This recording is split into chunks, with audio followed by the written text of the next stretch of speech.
You're listening to RevOps FM with Justin Norris. Welcome to RevOps FM, everyone. Today we're joined by a seasoned operator and multi-time founder, Matt Volm. Matt's a big believer in RevOps, so much so that he actually founded a community around it, RevOps Co-op, which, if you're not already familiar with it, is just a massive resource for the RevOps profession. They got courses, a video library, a Slack community, a knowledge hub, in-person chapters, and this year just had their first live conference, RevOps AF. So Matt really has a bird's eye view of the discipline. He's in RevOps every single day talking to the community, and he's here really to chat about his own journey as an operator and a founder, where RevOps is today, and maybe a little bit about where it's going. So Matt, so happy to have you here. Yeah, thanks, Justin. It's good to be here. Matt, maybe we'll just start with kind of your entry point into the RevOps world and looking through kind of the roles that you've had. I noticed you have a finance background, held a number of kind of strategic finance roles. And this seems like a pretty common path to enter the RevOps field for some people. Like there seems to be a finance to sales ops train that some folks get on. Just curious for your take on this and why you made that jump and why that might be a logical jump for some people. At least as it relates to finance and accounting, which are a lot of my background, or at least early on in my career. I think one of the reasons why that's a nice entry point, like you said, is when you're in finance, right, you understand the financial outcomes of the business, what success looks like, right? Which is ultimately the goal of every business, is to be profitable and to continue to grow. And the finance team is the one who truly understands and is responsible for, right, creating the income statement, the balance sheet, the P&L every single month. And if you take that one step further, I think folks like me and others who have, call it natural curiosity, right? You want to get out of just putting the numbers together and actually looking at what drives this. Looking at, for example, sales and marketing spend, right? Operating expenses. Like, what are we spending our money on, right? What are the results that are getting produced by that spend? Or you see revenue go up or revenue go down. And it's like, are we selling more? Is that because we lost more customers? What kind of happens there? So I think it's kind of a natural foray for folks to go from finance into RevOps for that reason, is you have the strong analytics and business outcomes background that can really help you be a good revenue operator. I'm curious, in the finance world, I've dealt with a lot of different finance professionals, and there does seem to be, like, in some roles, sort of descriptive. You're reporting the weather. We spent $1 million on X last year. It's like a fact. And then there's that business curiosity that you mentioned. Is that something that is more unique in some parts of the finance space? Is there like a certain niche, or is it just happens to be a group of people and then become interested in that specific area and that can kind of gravitate you towards a RevOps role? Yeah, so definitely depends on like the size of org, but a lot of times, it's the FP&A team, at least at larger companies, which is the financial planning and analysis team, right? Who's responsible for doing full 3-statement financial forecast. And a lot of that requires you to understand what those inputs are. Like, how much are we going to spend in certain areas and why are we going to spend the money there? And you're a part of those conversations and how all of that stuff translates into, again, financial outcomes on the financial statements. I've sat through multiple sessions like that where I was working with folks on the business side, right, who are responsible for saying, oh, I want to do this, or we're going to hire people here, we're going to spend money here. And they'd have to explain, right, to C-suite folks who are responsible for doling out the budget, like, well, why? I think those are the conversations, at least, that I was a part of on the finance side that helped me gravitate more towards, again, the business side and the RevOps side to actually focus on driving some of those outcomes that are important for businesses. I've noticed, I mentioned before, that sales ops seems to be where some of this knowledge is located. And obviously I'm sure there's people out there with finance background in every area of RevOps, but it does seem less common in marketing ops, which is the leg of the triad that I come from. Is this your observation as well, or what have you seen in dealing with people? I want to give a shout out to the sponsor of today's episode, Knack. You know, I love marketing automation software, but let's be honest, the email and landing page builders are usually terrible. You can't make it nice without a developer, and marketers are going to find a way to break things or go off brand. You do not have time for that. So Knack is totally different. You set the guidelines and then give your users a building experience that's slick, modern, and beautiful. When they're done, everything goes to your map at the push of a button. And don't worry, it supports global teams, approval workflows. It's got your integrations. So head on over to revops.fm/knack. That's KNAK, and get a special offer just for my listeners. Yeah, a lot of, RevOps folks maybe have come from the sales ops background because the sales team, especially like new business generation, has been top of mind for folks. And that narrative is changing a lot, right? And so marketing, sales, and especially post-sales now, more important to be connected than ever there, especially as you look at a lot of companies that are still trying to drive positive net revenue retention, especially companies that have had positive NRR in the past. And, I've seen those numbers decline. That has nothing to do with the new business you generate, right? It's everything to do with, how much do you expand your current customers and how much do you limit churn? And so marketing plays a big role in that when you consider, well, how are we marketing new products to our current customers? Or how are we making sure that they know about the value that they can get from the solution, right? So they can add more people. We can get more butts in seats, things like that. Especially on the post-sales side as well. How can we make a really strong, positive first impression when we implement new customers? How can we make sure that we have strong relationships and that, we're actually delivering value to the customer in a way that they define value, right? Not the way that we define value, so that they do stick around, they continue to renew, and they continue to, hopefully spend more money with us. So I think that's been a lot of the focus for folks in RevOps lately and why it's been changing, moving away from these silos, if you will. And I look at RevOps as the collection of marketing ops, sales ops, and CS ops. When you get started in RevOps as a company, or if you're an early stage company, typically all of those responsibilities will typically lie with one person, right? Or maybe before you even have a RevOps person, they're with the functional heads of each department, right? And then as you grow, folks become more and more specialized, right? And so that's when you can still have dedicated marketing ops folks and dedicated sales ops folks and dedicated CS ops folks, but you still need RevOps to oversee the collection of those things. I guess that's, my feedback on why things have been changing a little bit recently and kind of how I view the collection of those teams. In my own role, which is RevOps-ish, I own marketing ops and BDR ops, so it's sort of multiple functions, but not the entire spectrum. But I use that sort of finance knowledge constantly, which isn't my background. I'm not a finance person, but I play one on TV. But I've absorbed a lot through osmosis, and I work with a lot of like management consultant types who have finance backgrounds and pick things up. But it's super powerful, whether you're like talking to revenue leaders or making a request to finance to buy something and you need to make a business case for it, or thinking about CAC and like just making decisions, making good recommendations. For folks that don't want to sort of learn it through the hard knocks of life the way that I have, what's the best way to become more finance literate? Like get a crash course, I guess, in that. Well, one, I'm a big believer advocate in the on-the-job training, right? So like first step, go and talk to your finance team, understand the ins and outs of what they do.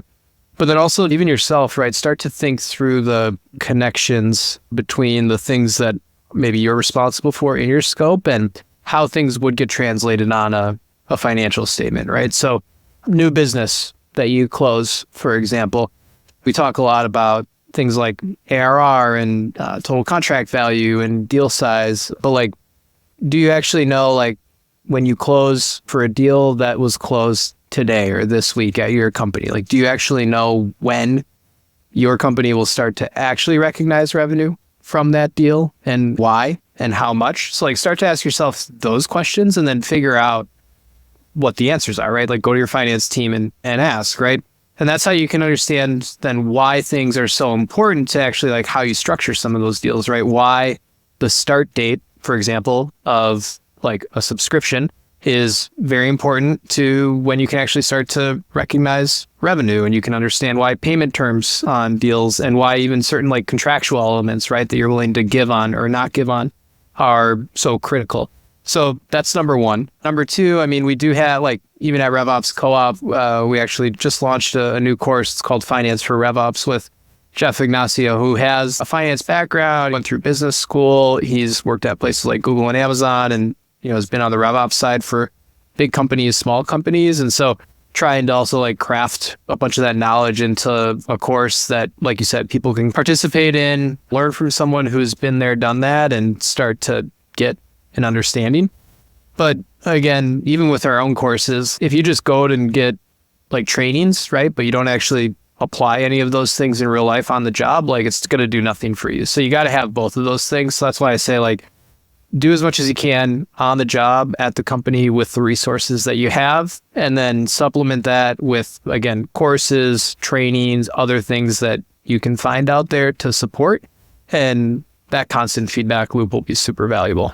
Things have changed a lot over the past few years. We've gone through a decade of quite often very little financial accountability for the go-to-market functions, at least like in the venture funded world, where, we were spending millions on tech and a lot of it was shelfware, where we had channels where, the cost to acquire a customer was astronomical, maybe like multi-year payback periods, things that wouldn't really make sense under the normal business fundamentals. It was like kind of like a parallel universe that wasn't tethered to normal business realities. And as someone who went through that and had the financial acumen to understand it, like, what were you thinking during that time as you kind of looked around you? Yeah, I guess the biggest thing that stood out was just the multiples that some companies were raising on in terms of like revenue multiples for, valuations. Just seemed like so out of whack. And actually at the time that a lot of this stuff was happening, I was in the process of building an early stage software company and going out and, like trying to raise money and stuff myself, and just seeing like some of the things that some other founders were able to do with very, very little. Yeah, it was just kind of crazy, right? I remember there's one company who raised money at like a 50x revenue multiple for, like Series B. Like I remember they were at like $4 million or $5 million of ARR and raised money at $250 million post-money valuation.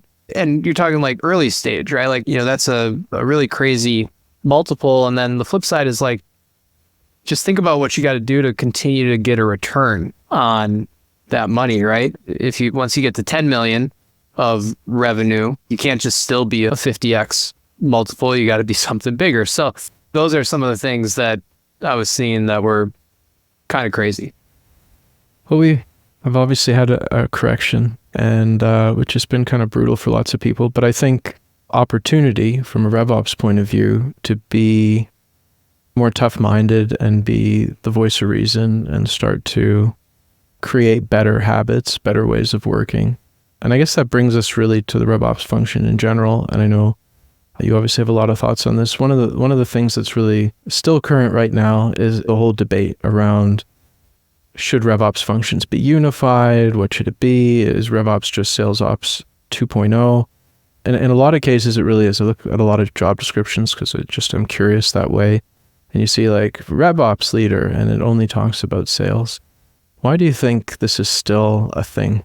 Well, one, because it's hard. It's hard to, especially if you've been operating under a certain, call it like charter or structure. It's hard to get everyone, call it like unified or on the same page from the start. Naturally, like you got to start somewhere though. It's going to take time, but I think it's on the company to do a better job of defining what they want and what they expect their RevOps team and function to do before they start to just throw people at it, right? So, and see this problem now, like even with like people trying to apply AI as a technology to problems, is like, you can't start with the solution, right? You can't be like, everyone else is doing this whole RevOps thing, like we should do it too. And then be like, okay, let's just give our sales ops person a job title of RevOps, or let's go out and hire someone that we call RevOps, but just have them be responsible for the sales ops team. That's backwards. You got to start with the problem that you're looking to solve, which in most cases at companies is the fact that you have these silos that exist, you have these handoffs that occur between these teams, and that's driving a massive amount of inefficiency and ineffectiveness that, if corrected, can dramatically improve your revenue without having to invest more dollars, which is exactly what every company is trying to accomplish. So that's the problem, and RevOps is your solution, but you can't just throw RevOps at one of those silos and then expect it to work. So you really need to give it ownership over the complete revenue engine, from marketing to sales to post-sales. And at early stage companies, easier to do because, especially as you're growing, a lot of times that responsibility lies with marketing ops is with the VP of marketing, and sales ops is with the VP of sales. And then eventually you get to a point where they need to offload that responsibility and you put it into a dedicated person or resource. I think that's where companies should start, is making sure that, again, RevOps is call it the band that crosses over all of those different elements of marketing, sales, and post-sales. And if you don't have that set up the right way from the beginning, then yeah, you're inevitably just setting them up for failure. It's like the same thing of, you see all these people out there with CRO titles, right? Chief Revenue Officer titles. And at the end of the day, they're really just glorified VPs of sales. That's not doing them any good. That's not doing anyone any good, because as we know, like, revenue is not something that is only generated from new customers and from new logos. It is something that you generate from keeping your current customers around, selling more to your current customers, and then adding some new customers onto that base every single month, every single quarter. That requires efforts from marketing, sales, and post-sales, not just sales. I was in an interesting discussion on LinkedIn yesterday about this topic, and the counter argument to the unified RevOps solution, which I've heard many times before, is that, then the teams are no longer very accountable or responsive to their functional leadership. And eventually either you end up with like shadow ops, like emerging, kind of bubbling back up within one of the functional teams. They sort of break the unified team apart again because the CMO doesn't feel like they're getting what they want anymore. I think that obviously does happen, can happen. I don't think it's an inevitability. Have you seen those sorts of issues crop up, and what do you think is like the root cause? I'm one for generally strong bias for action, and like just have people go out and do. And centralization just for the sake of centralization is like something that doesn't make sense. Like just so that, one team can call it have the power. But at the end of the day, again, start with the problem. And for every business out there right now, the way that you go to market and drive revenue, which again, revenue is the single most important metric typically for any company on the face of the planet, and every company out there wants to grow their revenue, right? Like this is where the finance piece comes in again. And so it's like, well, how do you do that? How do you accomplish that? And way back in the day, you could accomplish revenue growth by teams operating in silos, right? Like they didn't necessarily need to work together. Remember back when SaaS used to just be the standard per seat model, right? Pricing, like super basic and simple. And now you've got platform fees and usage-based, and you've got different markets, and you've got different territories. You've got product-led elements. You've got sales-led. You've got hybrid approaches. You've got expansion revenue that you're trying to drive, right? Like, so the sheer fact is that teams need to work together in order to drive the same outcome that has always been important. And so if you don't have someone focused on, again, the elements and the handoffs that ultimately occur, then you're wasting a massive amount of resources. You're being more inefficient and more ineffective. You are spending more money to accomplish the same thing than you otherwise would need to. So again, I think it's about defining the role, giving the right responsibilities, and giving that person power and accountability, right? So holding them to the right success metrics, and then making sure that they report up to the right people who's going to hold them accountable. I wonder if it's about the orientation of the people on the team as well, because if you're leading a RevOps team and your functional stakeholders don't feel that you're being responsive enough to the point where like they're unhappy with that, there must be something broken in how you're making those decisions about prioritization, about what you work on. Yeah. One of the things, right, that I've done in the past on the RevOps side is, one, openly communicate about the things that you are prioritizing and why. For me, I've always started with OKRs, or like goals, objectives of the company, and then kind of work backwards to the things that myself and my team should be focused on for any given time period. And then when it relates to those specific projects that pop up, or those things that you can work on, whether they're marketing specific, sales specific, post-sales specific, you kind of weigh those all against your OKRs, the things that you want to accomplish. And by framing things that way, and always having, call it a discussion on why things are getting prioritized, right? Like that's how you can drive conversations and come to consensus on like, why is this thing more important than that, right? As opposed to just saying like, oh no, like the sales thing is getting prioritized right now, or no, this marketing specific thing is getting prioritized right now. If you have those company goals to tie things back to, and then again, if someone comes to you as like, hey, I think this is more important than this, be like, okay, well, right now, like we agreed at the beginning of the quarter that this particular objective, maybe it's revenue growth, maybe it's reducing churn, right? Whatever is like, that's going to be the main thing we're focused on. So that's why things are currently structured this way. You're proposing we do things differently. Why? What should we shuffle around? And that is a much different conversation than obviously just saying like, no, we're going to do this instead of this.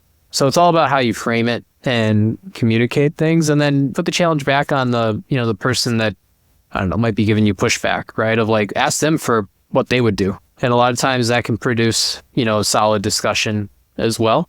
Be open, transparent, have a dialogue with things, and get people involved in the decision-making process.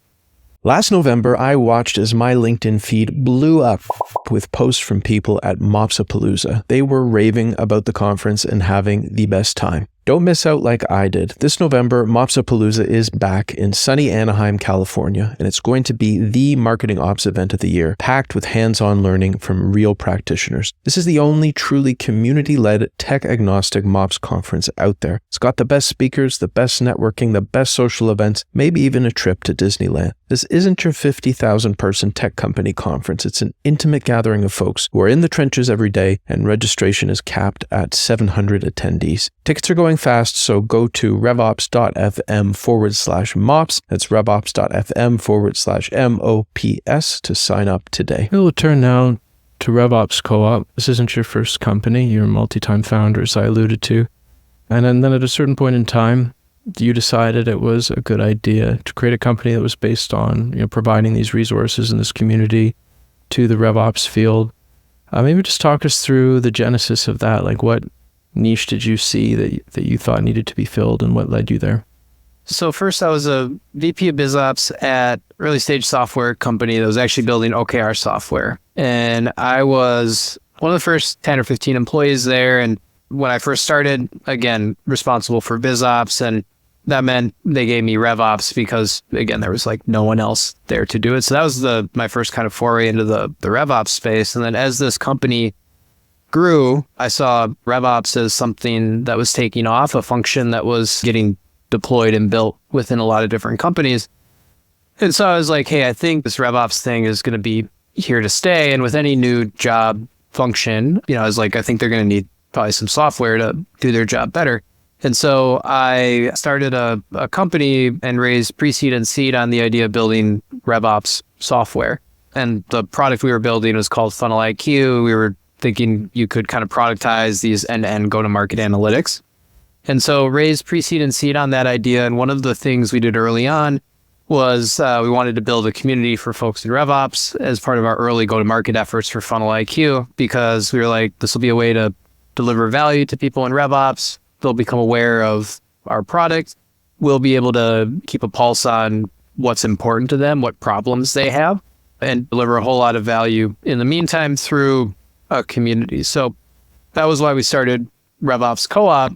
And then, typical startup fashion with Funnel IQ, we had a bunch of different iterations of the product, we brought it to market, we had some paying customers, but nothing where we had product market fit. And so it was about 2.5 years ago where we kind of looked at things. We were like, hey, let's sunset the Funnel IQ product and instead just focus on the community as our main business. And so that's kind of been the focus for us ever since. And so, yeah, it's been, I don't know, 3.5, 4 years in the making now. And originally started thinking that we were going to build a RevOps software company. And now we've got a RevOps it was essentially sort of a marketing strategy for your other company that turned into a thing of its own.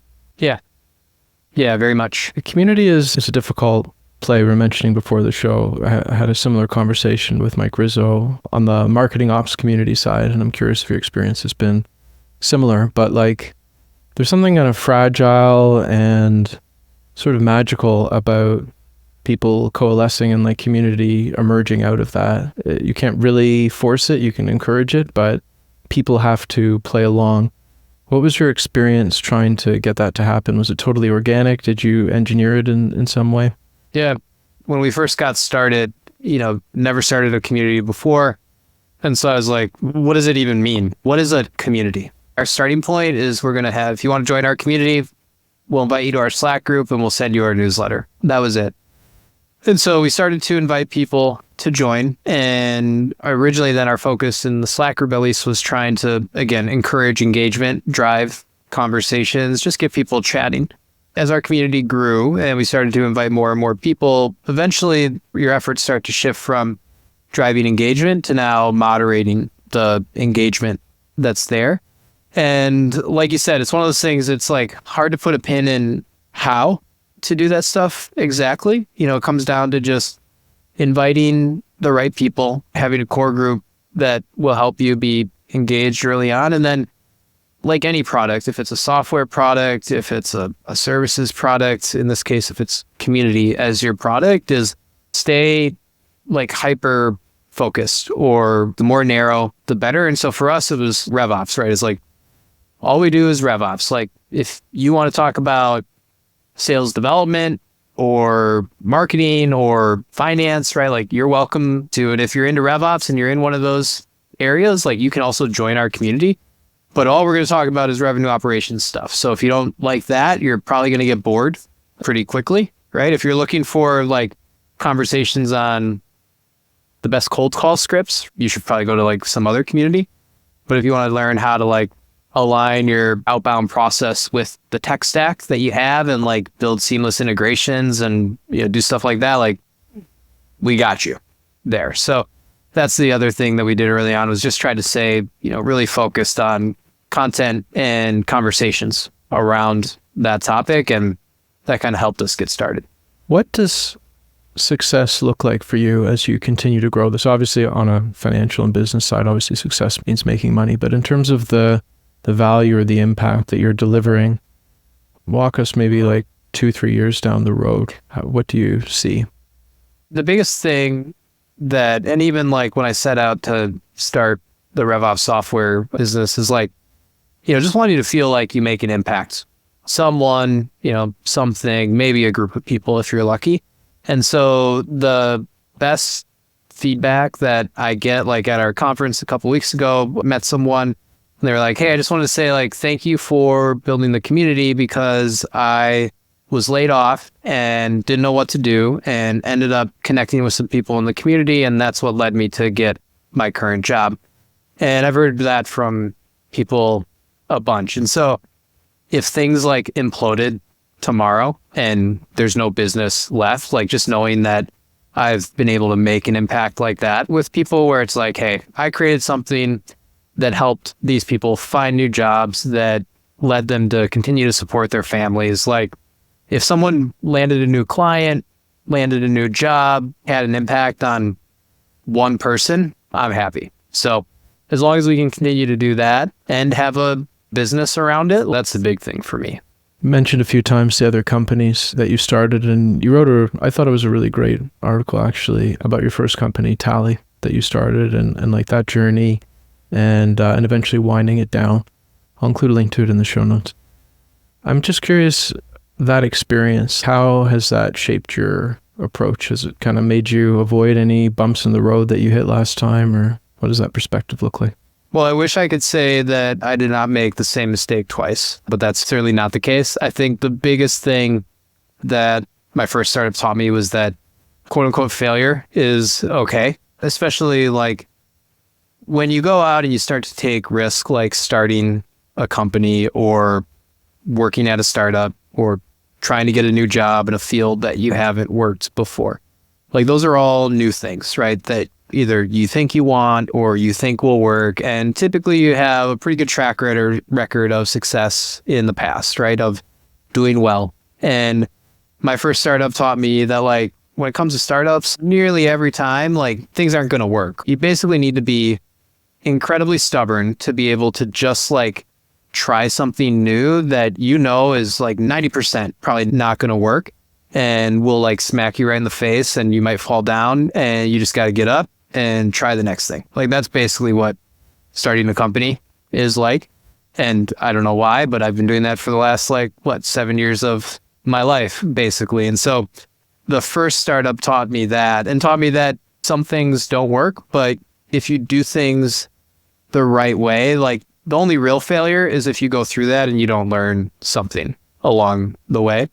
And so even with that first startup, for example, the first investor in that first startup, where I obviously lost all their money because I wound that company down, they were also the first investor in my next startup. And so they invested in me again. And there were plenty of other people that I met along the way during that first kind of startup journey that have played a big part in things today. And so for me, like that's the biggest learning. Like the journey is the reward. It's not whatever that finite outcome is at the end. And for me, at least, right, shut down companies. I've been fired from places before. Like if you don't experience some of those things in your life, then you're probably not taking enough risk. And I think that's the thing that I learned is like experiencing those things and going through them is okay. You learn a lot from it. You get a lot of great stories from it in the process too. And people typically like all of those things. And so it's actually not going to hurt you, but it'll help you. And you've been doing this for 7 years, as you've said. Is there a certain, I don't mean to use this word in its negative sense, but like an addictive quality to it, like a rush maybe that it brings? Or what keeps you coming back to this process despite knowing that you're going to like step on rake after rake and get knocked in the face and have to get up again? Yeah, for me, it was having a direct connection between the things that I do on a daily basis and the outcomes that they drive. So before starting any companies, that was always the thing that I think was missing for me, was feeling like working at a large organization. I couldn't see what I was doing on a daily basis and how that impacted like the business, right? Like the results.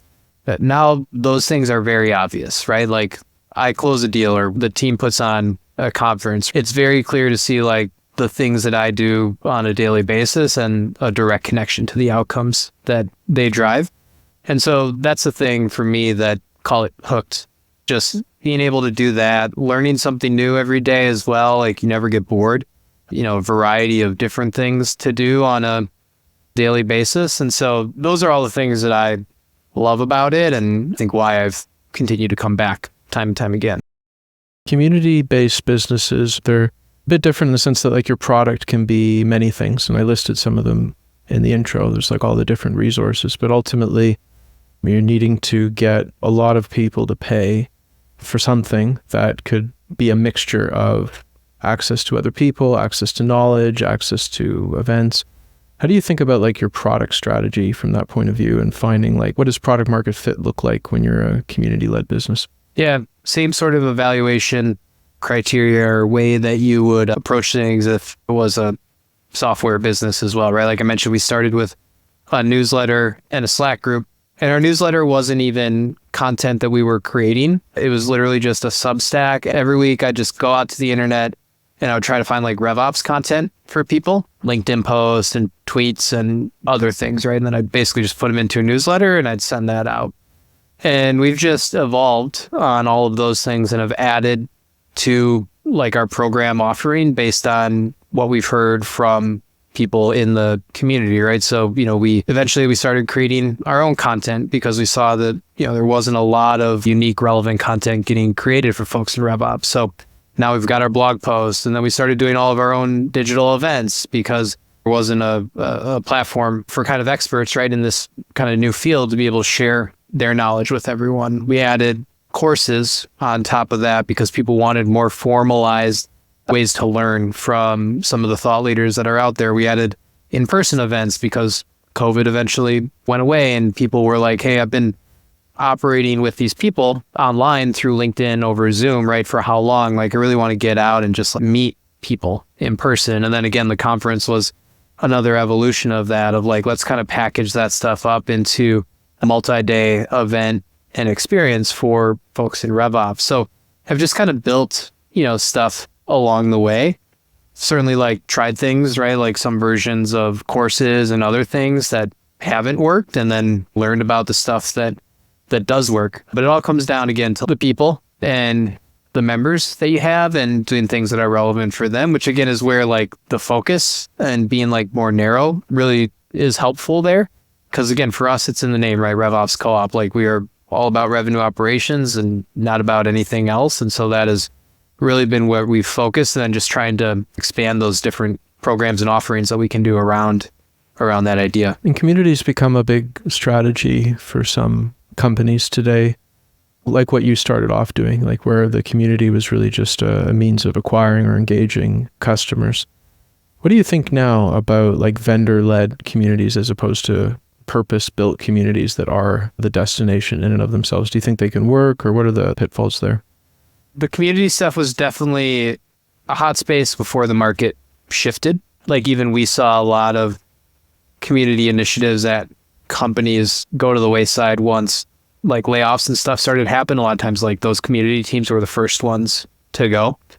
So I think the main thing, I mean, even with us, right? Like when we started our community, it was, RevOps Co-op, a community by Funnel IQ, but we tried to keep it very separate from the product that we were building because we wanted to make sure that there was an element of trust there and that existed within the community. And like you said, vendor-led or like vendor-sponsored communities can very much work if approached that way, where you try to look at the community kind of as, like we talked about before, as a separate product that you're offering and really lead with value. And we have sponsors and brands, companies involved in our community, and our partnership rules, guidelines are very much aligned to that of like, hey, like, for example, like if you're QuotaPath is one of our partners, they're in the compensation incentive management space, right? So they have like tons of knowledge on that category, which is very relevant to our community members. And they do a really great job of sharing that on a regular basis and helping our members in that area, and never bringing anything up with their products because they want to lead with the expertise. And so I think companies that decide to build their own, call it native community, can accomplish the same thing. But the main thing is it can be hard, like the whole attribution, like then you start to get into like attribution and like all this other stuff of like, what's the value there? Like any other marketing program, you got to look at things collectively. Like how much revenue did we close from the community? That's like saying, I don't know, like you're just never going to get it. You're never going to get there. But if you look at how many people are engaged in the community, how much do they align with our ICP, our core persona?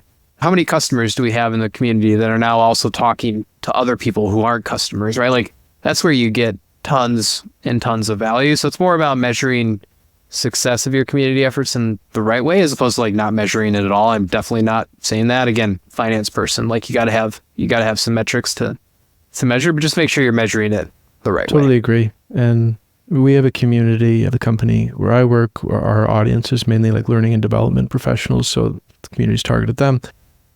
And I think overall we've done a good job at like viewing it in the right way, but I have seen it's easy to slip into like, well, where are the opportunities? Or, you might have a salesperson that wants to look at it like shooting fish in a barrel and prospect. Yeah. And that's not the way that you need to go, but it really does take a lot of almost unlearning of certain modes of thought that like, all right, we did this thing and now it should be producing this result in a kind of linear A to B fashion. Like, it doesn't really work that way. Yeah, and we've seen it a lot too with even some of our own partners who have like spent a lot of time in our community just deploying their expertise. And then one of the things that they've even just started to do is, as they have inbound coming in or they're having some of these sales conversations, is even just like talking to people about, well, where'd you hear about us, or how'd you learn about our solution, right? And a lot of times folks are bringing up the community, right? They're bringing up RevOps Co-op, and it's because they're in there on a regular basis doing digital events, other things with us that on categories that are very helpful and useful to folks in RevOps, and that cements them as a thought leader in their space, the category expert, right? So when the time inevitably comes for someone to look for a CPQ solution or to look for software that can automate their compensation and commissions, right? Like, who do you think is going to be top of mind? That's where the business value can be. Maybe we'll just close with what's next for RevOps. And I would love to hear your take, given where you're sitting, looking at all these conversations, seeing all sorts of different RevOps professionals, different companies, different sizes. What are the trends that you see emerging today for where RevOps is adding value? And where do you feel like teams need to maybe level up their game or add new skills or change their approach to continue to add a lot of value going forward?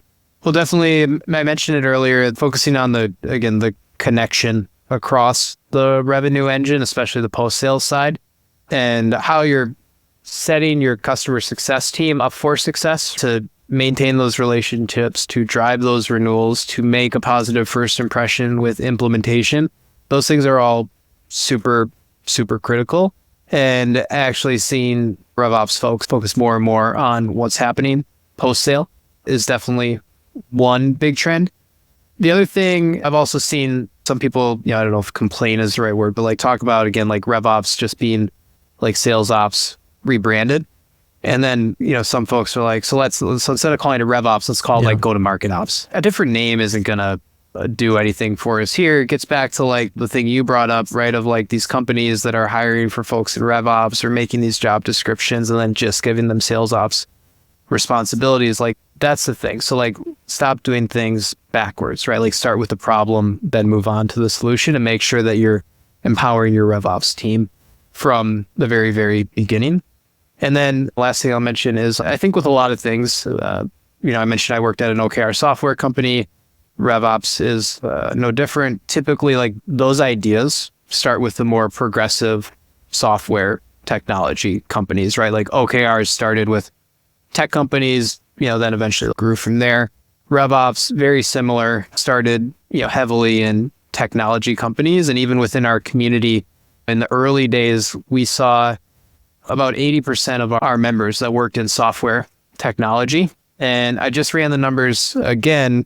We've been adding about 100 new members to our community every single week. We have 13,000 plus people that are in there now.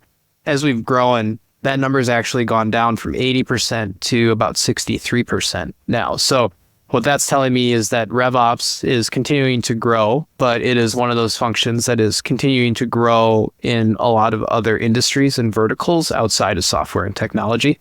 So those are the two biggest things that I've seen, is the growth of RevOps is afresh and continues, especially outside of software tech. And then the focus of the role is definitely driving more towards the end-to-end spectrum, and especially things that are happening post-sales, not just focus on new logo acquisition. And in a lot of the JDs that I look at, especially at the upper end, like more executive end of the spectrum, I see more and more the incorporation of strategy. Like, yes, you're going to own the tech, and yes, you're going to do the deal desk and comp planning and all that sort of administrative type of stuff. Not that it's unimportant in that sense, but it's more of like the operating rhythm.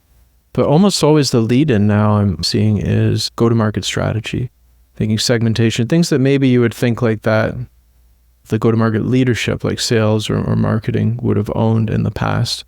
A lot of times it's now maybe either sitting with RevOps, or at least RevOps is contributing to it in a significant way. Do you see that happening too? Is that an important trend? Yeah, for sure. And I think it gets to when you do it right, and you're especially focused on the handoffs that occur and all of those conversion points, right? Like, or, those are opportunities for fall off, right? And that's where, by having RevOps focus on those pieces, you can drive a lot of efficiency and effectiveness. And again, like if you improve conversion top of funnel, like that is just going to compound in value as things go through, all else held true. And so the best way to have, again, a unified plan and strategy is to have someone like RevOps own that and drive it. And then also make sure that obviously like the activities, the inputs, that all of those different elements, tactics, projects, things that those different teams are doing are aligned to that plan. But yeah, they have a great bird's eye view of the end-to-end spectrum. And so I think that's a critical piece. This is super interesting. It was great to talk about your journey, hear your insights, Matt. Thank you so much for coming on the show today. Yeah, thanks, Justin. I appreciate it. Hey everyone, I want to invite you over to the RevOps FM Substack community, where you can sign up to get rough transcripts, show notes, longer form articles, and other bonus content. Just head over to revops.fm/subscribe to get free access. I'd also love to know what you thought of the episode and to hear suggestions for topics you want to learn about. Feel free to leave a comment on Substack or send me an email at justin@revops.fm. Thanks for listening.